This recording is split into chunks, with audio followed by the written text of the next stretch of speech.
Hey folks, welcome back to our Dice Tower preview. I'm Mark, and today we're taking a look at Rallyman GT. Rallyman GT is brought to you by Grail Games. It's for 1 to 6 players, ages 10 and up, and games range anywhere from 45 to 60 minutes. Rallyman GT is a fast-paced racing game where you push your luck to make it around the track, or will you play it safe, all in an effort to avoid spinning out. Either way, the choice is yours, and it's time to start your engines. So here's what a typical setup is going to look like. The board is modular though, so you can create all kinds of tracks. This is just the track that was provided in the prototype. So you also have a bunch of dice. The black dice are all your gear dice. These yellow or orange dice are going to be your braking dice, and the white dice are your coasting dice. And then you have focus tokens, you have damage tokens, and your markers for your speed for each player, as well as their track card. And the track card has all your different stats on it, weather conditions, and what kind of damage it can take as you move around the track, and tables to consult to determine what's going to happen to you if you do spin out. So let's take a close look at this track card, or I should say dashboard card, because it shows your tire, it shows the weather condition currently, it shows what dice are available to the driver, and a couple damage tables. You have a damage table for asphalt and one for grass, and then it shows what it takes to spin this car out. Alright, so gameplay is very straightforward, and you know what? Actually might seem very simple. However, there's a lot of strategy and things to take in here. How you manipulate the dice, how you use those dice to manipulate around the track, and how you maneuver around your fellow players. So there's really 3 steps to a turn. The first thing you're going to do is determine the player order based on the speeds of the cars. And then you're going to roll your dice and do the results. And that's really the gameplay, but there's a lot going on. So let's look at the different steps. All right, so the first thing you're going to do is determine player order. And everything is speed in this game, so whoever is going the fastest will be the first player, regardless of where they are on the track. Now, if there's ties for who's going the fastest, and they're neck and neck on the track, the player on the inside track will get to go first. Then the player will roll their dice and move their car along the track. However, there's more to it than just rolling dice. First, you have to take the dice and lay them out in a trajectory you're going to travel along the path or the track. And you have a lot of options here. You can move up through gears 1 through 6, go as fast as all get out, or you can do some coasting using the white dice, or you can use these yellow or orange dice to brake.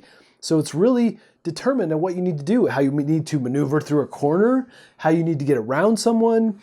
So right off the line, you might start off at 1, 2, 3, and then 2 white dice to coast at 3 to start. So there's a lot of, like I said, a lot of options here, and how you manipulate that dice and use them to get across the track and through corners. Now, there's some interesting things with the dice too. You can take each dice and roll them separately, one at a time, and you can really stop. No matter how many dice you laid out, you can stop and say, okay, that's all I'm going to do. Because there are hazards. So if you roll 3 hazards, you're going to spin out, and then you're going to have to go to the damage bag and pull damage tokens, consult the tables to see what kind of damage you're going to take and how much.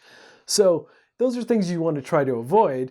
So you're going to roll and play it safe. Roll 1 dice at a time. However, if you go flat out, you can take all the dice, roll them all at once, and hope you don't roll the 3 hazards and don't spin out, because then you get focus tokens. Focus tokens are amazing because for every dice rolled, you get a single focus token.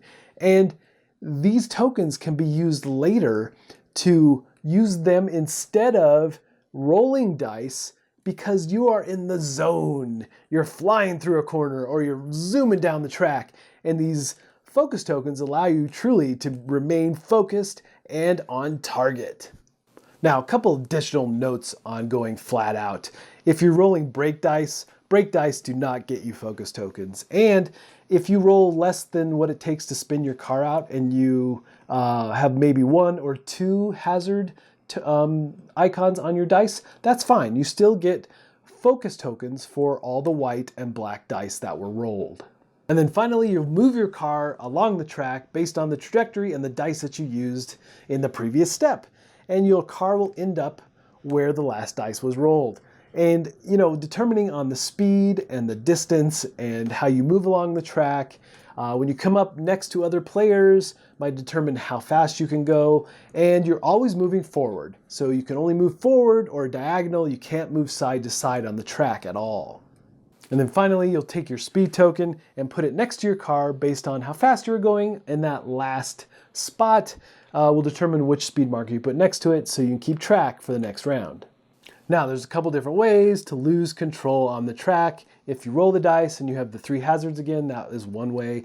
And if you go into these turns and you're at a higher gear than what the circle calls for, you're going to lose control. So you have to keep those things in mind. And sometimes it might pay off if you're way in advance, but you really need to keep control of your car, but yet go as fast as possible. And then you're going to consult the table on your card or your dashboard to see what type of damage and how badly you spun out. So the 0 is pretty straightforward. You're going to spin backwards and you'll be still on the track, but you'll be at a speed of 1. A double 0 will mean you're spun off the track. You've really created a mess. And then you have to obviously go to the bag of damage. All kinds of things can happen from there. You can lose dice in the next turn or round. You have a weather token that can flip your dashboard over to a more hazardous state. And of course there's the flags. Green flags are fine. It's like nothing really happened. It's all good.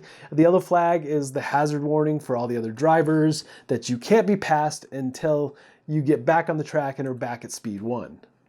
So that's just a brief overview, and there's a lot going on in this game, a lot of strategies to employ, and a lot of different track types. And when you play, generally it's like 1, 2, or 3 laps around the track, and then the game comes to an end. However, you really could play as many laps as you wanted to. And with all these different track configurations, there's a lot of options, right?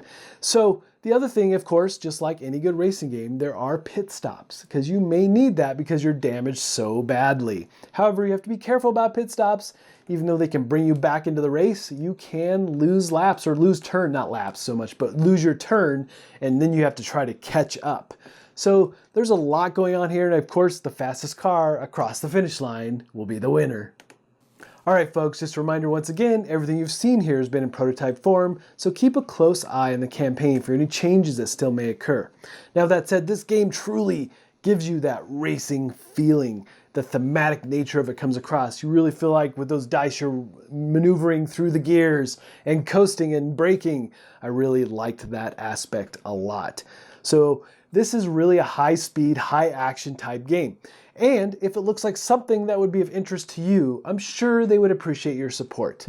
So I think that's it from me, and until next time, we'll see you at the table. Thanks so much for watching the Dice Tower videos. Find more great videos and reviews, as well as our top-rated audio podcast at dicetower.com. You can also find other great shows at dicetowernetwork.com. I'm Eric Summerer, and you've been watching the Dice Tower. The Dice Tower is sponsored by Cool Stuff Inc., where you can find great games for great prices. Cool stuff in stock. Check them out at coolstuffinc.com.